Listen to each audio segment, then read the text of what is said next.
Assalamualaikum warahmatullahi wabarakatuh. So, hello everyone. My name is Bayuni Izzat Nabila, and here I wanna do the interpreting for the simultaneous interpreting class. So let's get started. Jadi sekarang kita telah sampai pada sesi sore ini tentang skeptisisme hijau, dan ini hanya memberikan konteks keseluruhan dari sesi yang terbagi dalam dua bagian. Mari kita kembali pada 6 tahun lalu di Stockholm ketika Hans Rosling berbicara tentang kesalahpahaman tentang dunia, dan dia ingin menunjukkan pada dunia bahwa waktu lebih baik daripada yang dipikirkan oleh banyak orang. Tapi jelas, dalam banyak hal juga harus dibayar dengan pengorbanan. Kami mampu meningkatkan harapan hidup untuk mengurangi kemiskinan yang absolut dan banyak hal lainnya. Tapi tidak ada biaya yang nol. Seperti yang dalam pengobatan, kita tidak memiliki efek tanpa efek samping, dan efeknya mungkin juga memudar jika Anda melihat pada kemiskinan tersebut. Misalnya di masa Hans Rosling berpikir bahwa kita akan berada di jalur yang tepat untuk memberantas kemiskinan pada tahun 2030. Beberapa tahun terakhir kita telah melihat 800 juta tersebut akan meningkat menjadi 900 juta. Jadi itu juga untuk mencapai hal-hal yang perlu kita upayakan. Dan sangat sulit untuk menyampaikan kepada publik apa bedanya efek baik dan kelebihannya. Apa saja kerugian yang perlu kita ganti, dan tidak benar juga ketika kita sebagai orang yang skeptis atau ilmuwan yang memberitahu politik apa yang harus mereka lakukan. Mereka harus membuat keputusan yang kami sebutkan pada sesi pertama. Kami juga perlu memastikan bahwa kami memberikan informasi yang rasional dan menyerahkannya pada politisi untuk membuat keputusan berdasarkan hal tersebut.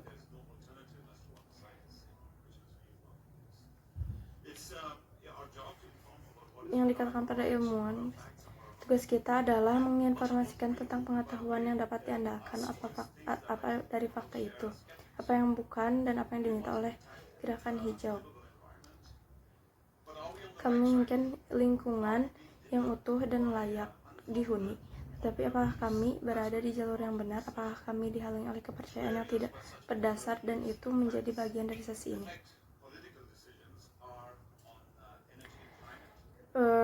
Keputusan politik adalah pada energi dan iklim, dan juga pada pertanian, yang memiliki dua sesi hari ini. Sebenarnya ada dua subsesi yang akan kita bahas. Pertama, oleh Lida dan Mates berbicara tentang energi dan tenaga nuklir. Kemudian tidak akan ada pertanyaan di awal sesi setelah setiap pembicara berbicara. Dan kami akan berbicara tentang pertanian dan GMOS, dan kami akan mengadakan diskusi panel di mana Anda memiliki banyak waktu untuk mengajukan pertanyaan.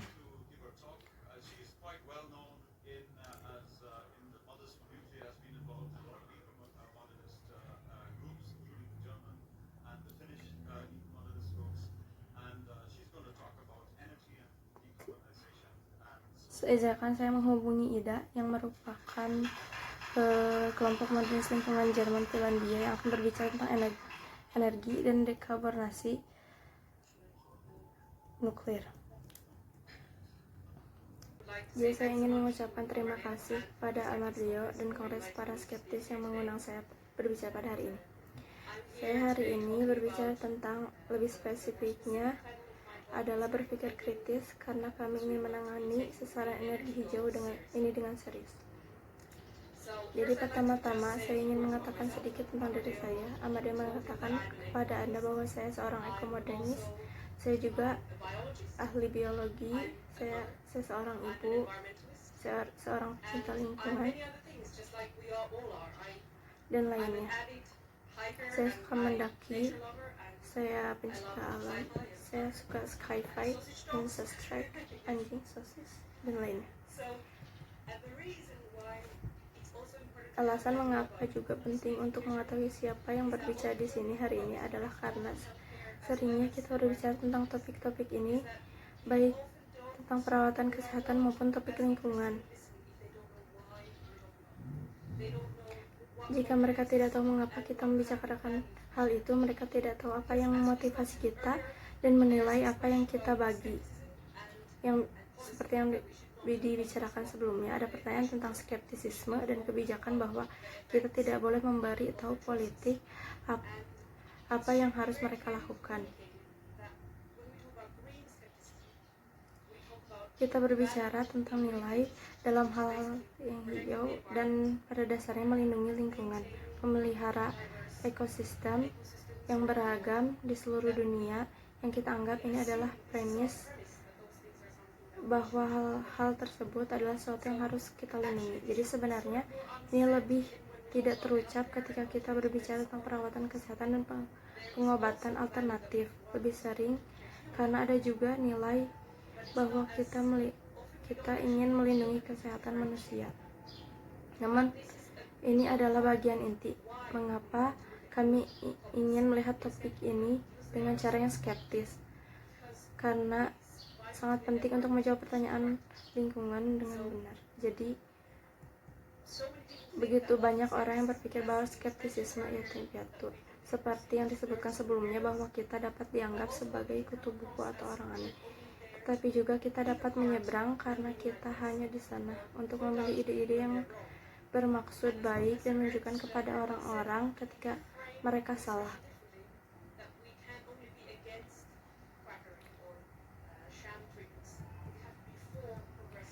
Kita hanya dapat melawan mendukung perlakuan palsu yang kita miliki sebelum perawatan kesehatan progresif ini. Nilai kita kebijakan lingkungan di bidang energi dan pertanian.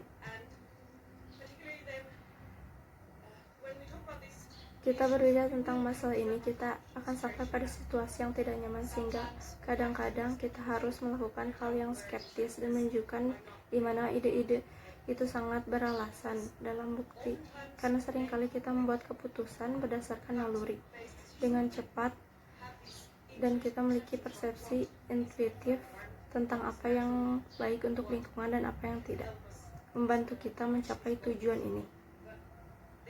Ini bukan proses bebas kesalahan. Kita memiliki cara membawa untuk menilai baik dan buruk dan hal-hal yang beresiko dan dan beberapa yang tidak berkembang.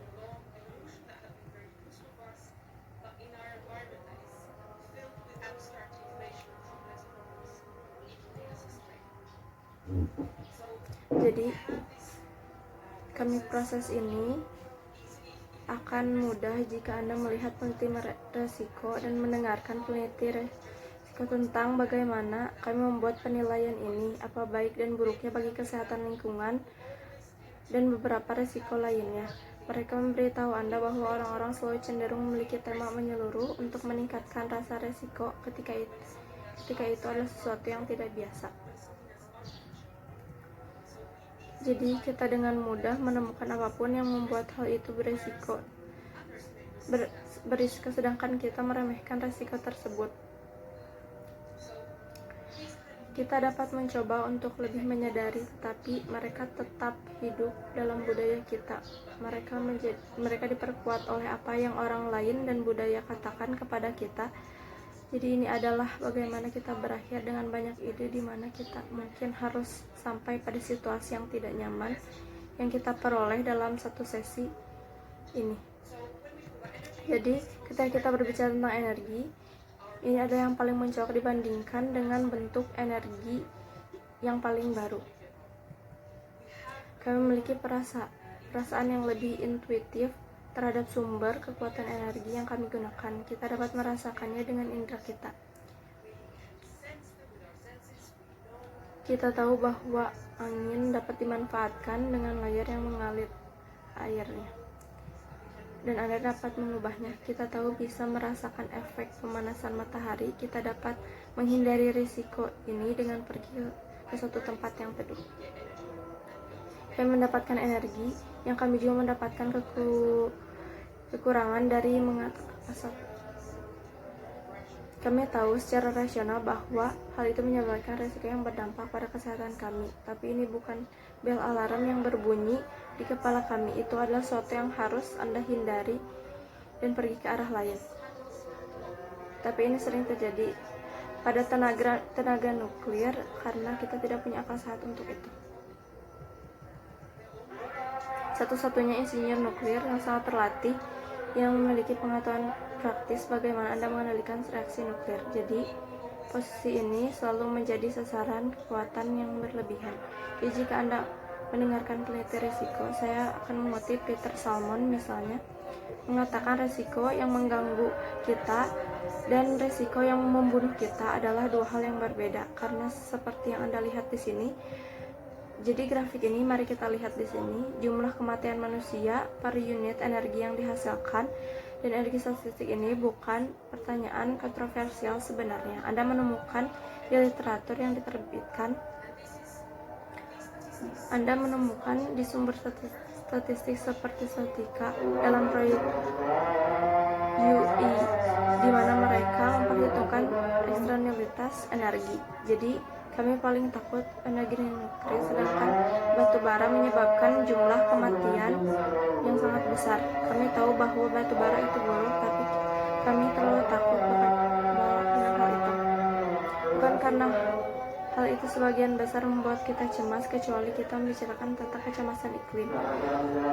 Hal-hal apa yang kita butuhkan dari energi untuk mencapai tujuan lingkungan, tapi seringkali diskusi ini terhambat oleh fakta bahwa persepsi risiko semacam ini persepsi risiko yang miring untuk memulai dengan menghentikan ketika dari diskusi berkepala dingin mencoba untuk melihat bukti nyata dan membandingkan berbagai hal karena kita memiliki rasa risiko yang tinggi terhadap tenaga nuklir.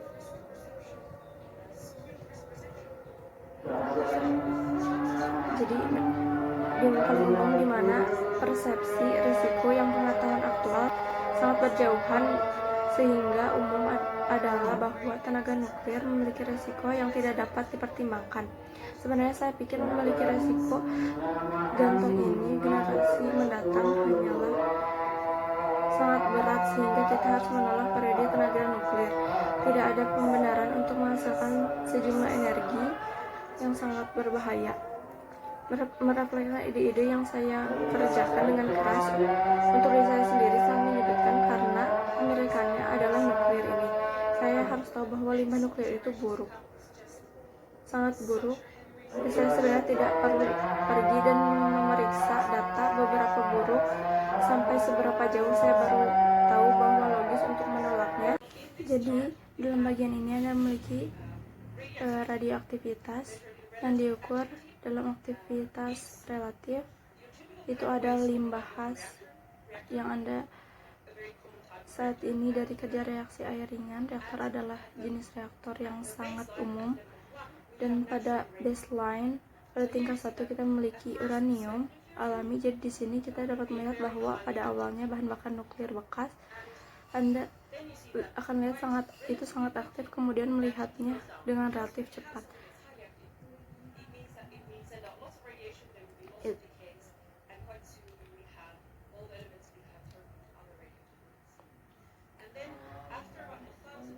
Kita telah merubah menjadi elemen yang radioaktif. Kemudian setelah sekitar ribuan tahun merupakan garis vertikal biru. Di sana Anda dapat melihat bahan yang sangat sebanding dalam radioaktivitasnya. Dengan hujan alami, kita pada titik ini untuk menyebabkan kerusakan bahwa cukup besar bagi kita untuk sebenarnya harus menelan secara langsung ketika tingkat aktivitasnya yang sama saat ini. Kita lihat uranium alami yang dialami yang terbesar di sekitar batuan dasar.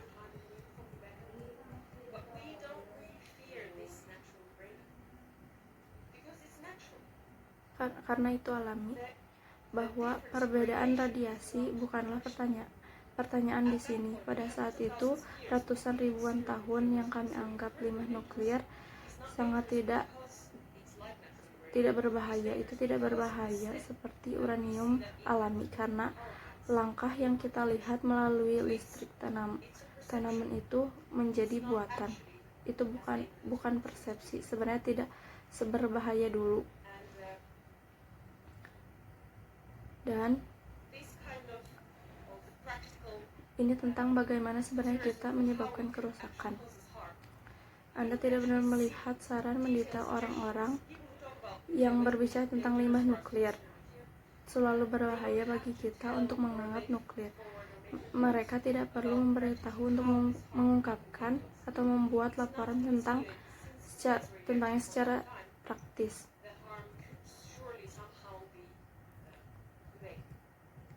Bagaimana bahaya ini akan disampaikan kepada orang? Bahayanya pasti bisa tersampaikan, dan ini sedikit mirip seperti yang diketahui banyak orang karena takut akan bahan kimia. Sulit untuk menghilangkan rasa takut dan risiko itu dalam pikiran orang normal ketika mereka mendengarnya. Anda harus benar-benar melakukan banyak hal setelah pemrosesan untuk berpikir bahwa tidak itu membutuhkan dosis yang membuatnya menjadi racun seperti ini. Kita benar harus memiliki dosis yang cukup besar untuk dikirim kepada orang-orang untuk Anda panen. Jadi kekurangannya saran adalah bagaimana bahaya ini akan datang. Banyak orang yang tidak melihat dan hanya berasumsi, tetapi di Finlandia, di negara asal saya, Anda sebenarnya memiliki gudang logi untuk menyimpan jangka panjang limbah nuklir, dan mereka telah melakukan studi yang ditinjau dengan eksternal, jenis studi terbaik yang ada tentang apa yang akan terjadi.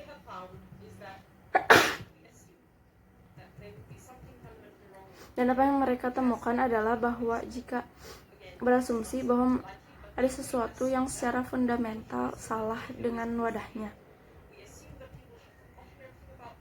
Kami berasumsi bahwa jika bahwa limbah nuklir mulai bocor, kami berasumsi bahwa orang-orang telah melupakan segalanya tentang tempat penyimpanan limbah tersebut. Kami minta orang minum air tanah yang mengalir melalui batuan dasar dan memakannya di tempat tersebut. Kemungkinan pemaparan buruk dapat mereka hitung. Jadi inilah mengapa saya terkadang mengatakan bahwa diskusi limbah nuklir secara harfiah adalah pisang, karena pisang sangat sedikit mengandung radioaktif. Itu tidak berbahaya, jangan berhenti makan pisang.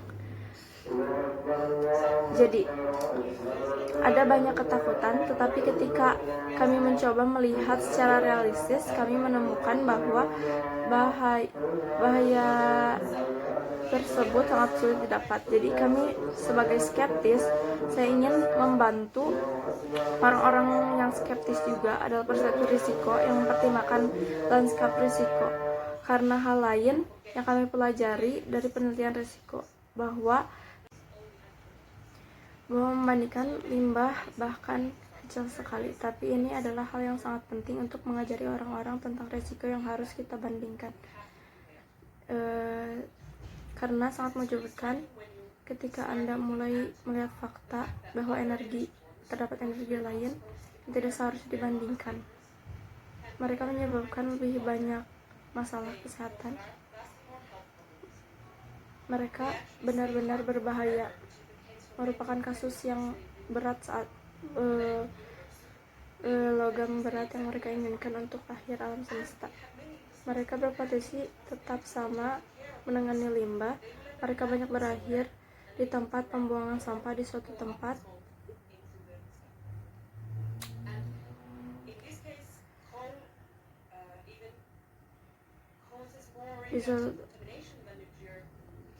Anda memasukkan elemen jejak radioaktif dalam abu batu bara dan Anda menyebarkannya ke lingkungan. Tapi ini tidak benar. Ini tidak seram itu. Jadi ini adalah waktu yang tepat untuk mencoba perbandingan ini dengan berbasis bukti yang akurat, yang dapat mengejutkan banyak orang, tapi tidak baiknya mengambil momen yang lebih perspektif ini. ini adalah waktunya.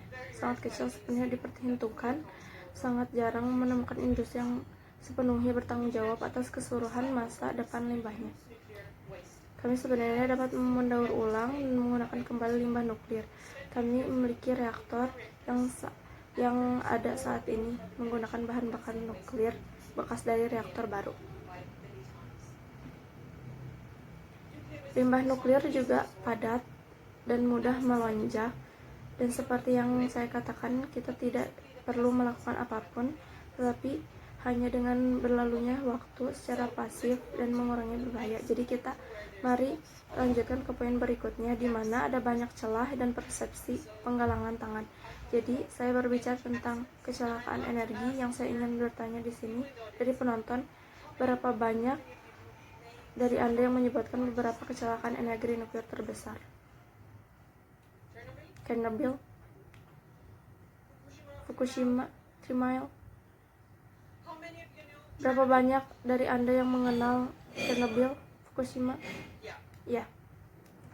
Selanjutnya saya ingin bertanya, dapatkah Anda menyebutkan beberapa kecelakaan paling mematikan dari sumber energi lainnya?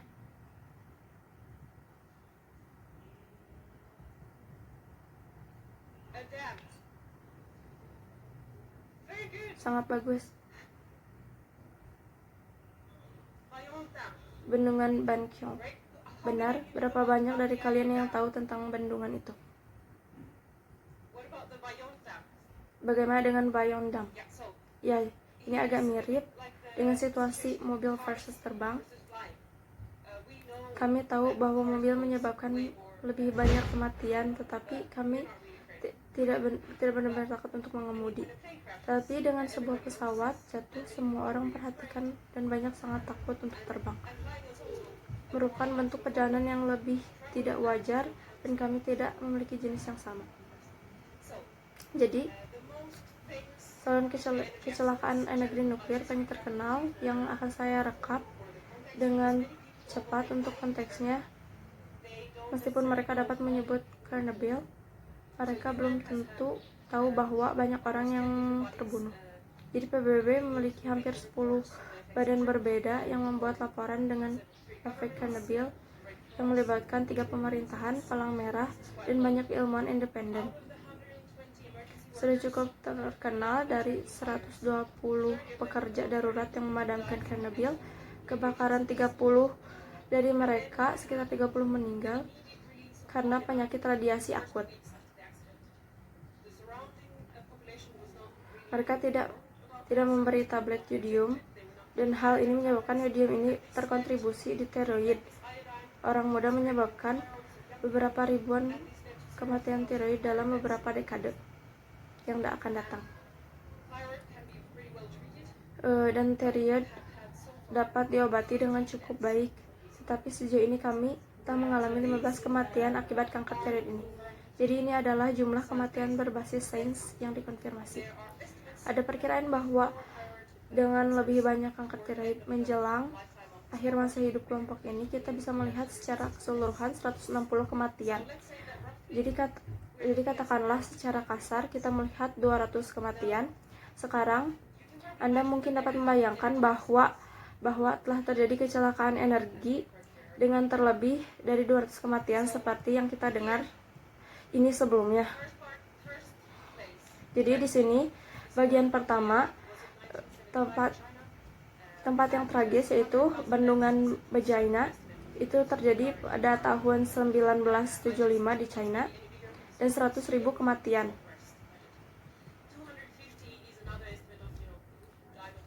$250 adalah perkiraan dari hal lainnya, orang-orang yang meninggal karena kelaparan dan wabah penyakit yang menyusul.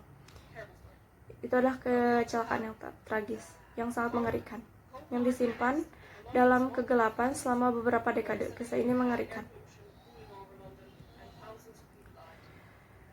Bahkan lebih dari puluhan ribu terluka dan asma. Gejala lainnya setelah hal itu terjadi. Kemudian Anda memiliki 2 bendungan lagi. Anda memiliki bendungan di India dan bendungan di Italia pada tahun 60-an dan 70-an.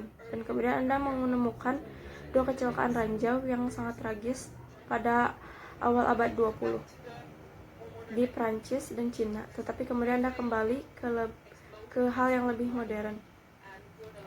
Dan ledakan Yuva dan San Genico di Gulayara adalah ledakan gas di tahun 80-an dan 90-an. Mereka semua membunuh lebih banyak orang secara langsung, beberapa ratus orang yang akan melukai ribuan orang, banyak yang mereka memiliki rekening sejarah.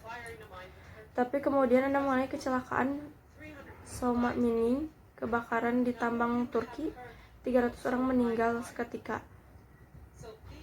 Jadi ini adalah kecelakaan yang lebih baru, sejauh ini lebih mematikan daripada kecelakaan Chernobyl, dan kebanyakan dan kita tidak menyadarinya.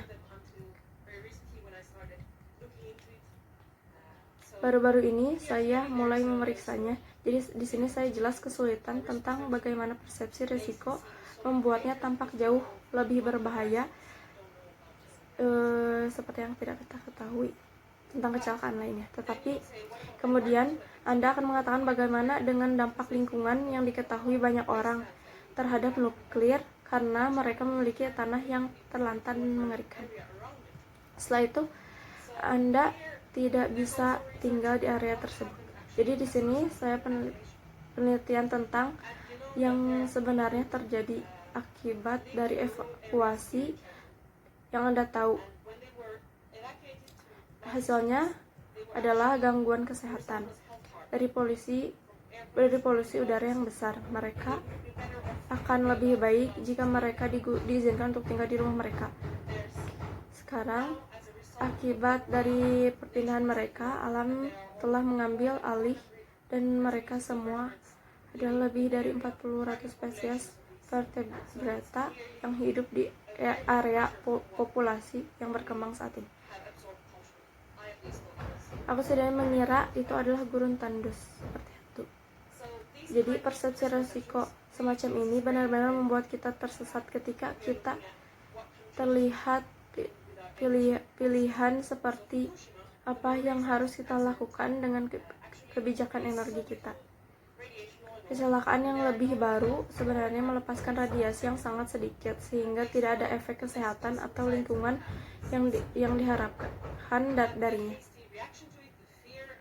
Ketakutan dan evakuasi telah menewaskan 100, 1.600 dan 2.000 tergantung pada bagaimana menghitung pada reaksi di Jerman sendiri. Pada penutupan pembangkitan nuklir sejauh ini antara sekarang dan Fukushima menelan korban 4.600 kematian. Hanya ada sebuah makalah tentang ini. Dalam sebulan terakhir, ada negara-negara Eropa lainnya berada di jalurnya jika mereka akan meneruskan mengurangi nuklir. Mereka berada di jalur yang sama dengan peningkatan ratusan ribu karena populasi udara jauh lebih mematikan. Jadi kita perlu mendefinisikan tujuan hijau untuk energi ini. Kita harus berdiskusi tentang pemborosan dan kecelakaan untuk mencoba mencapai suatu tempat di mana kita dapat melihat bukti dan melihat pilihan seperti apa yang dimiliki, seperti apa efeknya. Jadi ini adalah situasi di mana emisi karbon dari kita hanya mengingatnya, kita perlu segera turun jika kita melihat organisasi ilmiah ahli seperti IPCC dan Badan Energi Internasional. Mereka benar-benar akan memberitahu Anda dengan bagaimana caranya dalam melaporkan yang sangat panjang. Oleh karena itu, kami benar-benar membutuhkan setiap metode yang memungkinkan yang kami miliki, dan kemudian mereka mengandalkan teknik yang belum dikembangkan dan penangkapan penyimpan karbon dalam skala besar. Jadi jelas emisi yang rendah. Emisi merupakan persyaratan penting untuk energi bersih. Di sini Anda dapat memiliki tenaga surya hidro, angin, dan nuklir menjadi terendah dalam nuklir yang terbaik. Anda juga tidak bisa melupakan polusi dan kesehatan. Ini tidak terlalu hijau jika bahkan orang meninggal. Ini adalah informasi yang sama seperti pada grafik. Dan kemudian aspek ketiga adalah suatu yang terlalu sering diabaikan pengguna lahannya. Mengapa?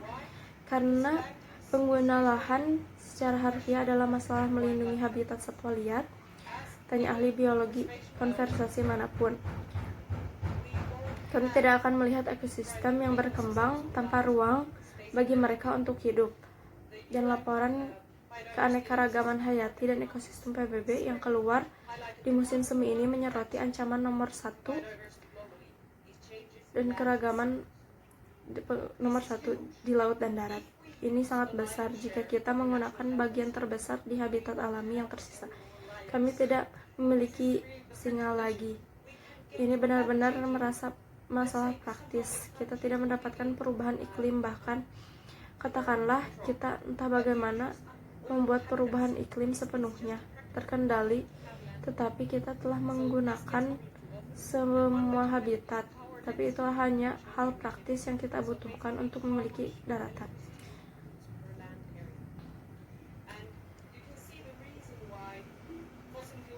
Jadi ini terlalu sering diabaikan. Dari salah satu cara kita melihatnya, kepadatan daya yang ditunjukkan di sini di tabel bahwa dasarnya beberapa banyak listrik yang dapat Anda hasilkan per area lahan. Anda memiliki lebih padat, lebih mudah, lebih cepat, lebih murah untuk mendapatkan banyak energi. Mereka memiliki kelemahan besar lainnya, tetapi tenaga nuklir tidak menderita kekurangan ini dan benar-benar membutuhkan semua alat yang dibuang untuk tujuan emisi karbon. Kita juga perlu berhati-hati untuk menjadi seefisien mungkin dengan penggunaan lahan lainnya, karena ada juga aspek keempat yang ingin saya tambahkan, yaitu keberhasilan praktis, di mana kita dapat melihat bahwa kita telah benar-benar melakukannya dengan baik, di mana kita telah mendekarbonasi masyarakat di sini. Kita benar-benar memiliki rekam jejak terbaik pada nuklir dan hidro. Jika Anda melihat di Europe, emisi listrik terbaik yang dihasilkan di Norwegia, Prancis, Swiss, dan Finlandia. Semua negara tersebut menggunakan sejumlah tenaga air, sejumlah besar nuklir, dan keduanya. Jadi Anda tidak dapat mengabaikan pembangkitan tenaga listrik besar energi yang rendah karbon ini. Dan masalahnya tidak hanya melihat listrik, kita sebenarnya memiliki topik yang lebih besar. Untuk mendekarbonisasi seluruh masyarakat, kita juga perlu mendekarbonisasi pemanas dan transportasi. Kita juga perlu memastikan bahwa kita memiliki akses ke air minum bersih, di mana di masa depan kita dapat melakukannya jika memiliki energi bersih yang berlimpah. Kita perlu membantu industri kita, industri kimia berat, industri lain untuk mengurangi penggunaan sumber daya yang intensif guna meningkatkan daur ulang. Mengurangi penambangan, mengurangi kebutuhan sumber daya, tapi peningkatan daur ulang membutuhkan peningkatan jumlah yang lebih bersih. Kami ingin mengangkat orang dari kemiskinan, dan kami ingin meningkatkan energi bersih secara maksimal untuk mencapai tujuan hijau ini. Jadi pertanyaannya adalah sebenarnya cara apa yang kita pilih.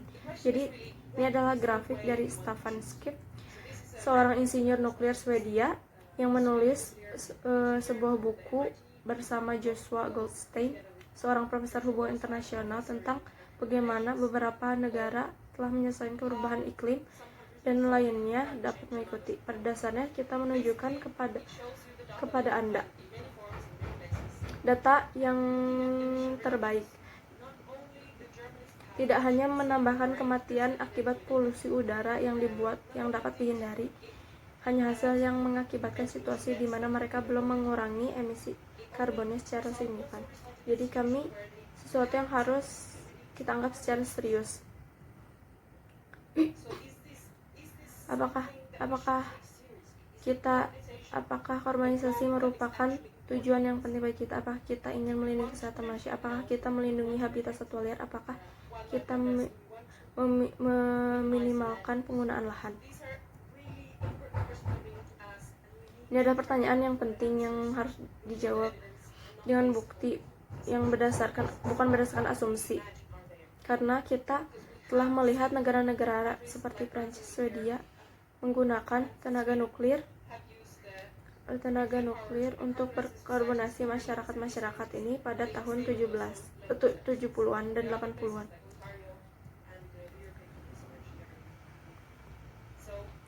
Ada tempat lain. Jadi kita harus benar-benar pintar, kita harus mendengarkan para ahli ilmiah, dan kita harus membantu orang-orang mulai mengevakuasi topik-topik ini ketika sebagai landscape risiko, bukan sebagai mari kita mulai untuk mengecualikan sesuatu dan kemudian mencari tahu bagaimana kita bisa menyelesaikan sisanya. Yang kita butuhkan memberi manusia lingkungan kesehatan dan masa depan planet. Hanya itu yang saya ingin ucapkan. Terima kasih atas perhatiannya. That's all from me. I apologize if there is a lot of mistake. Wassalamualaikum warahmatullahi wabarakatuh.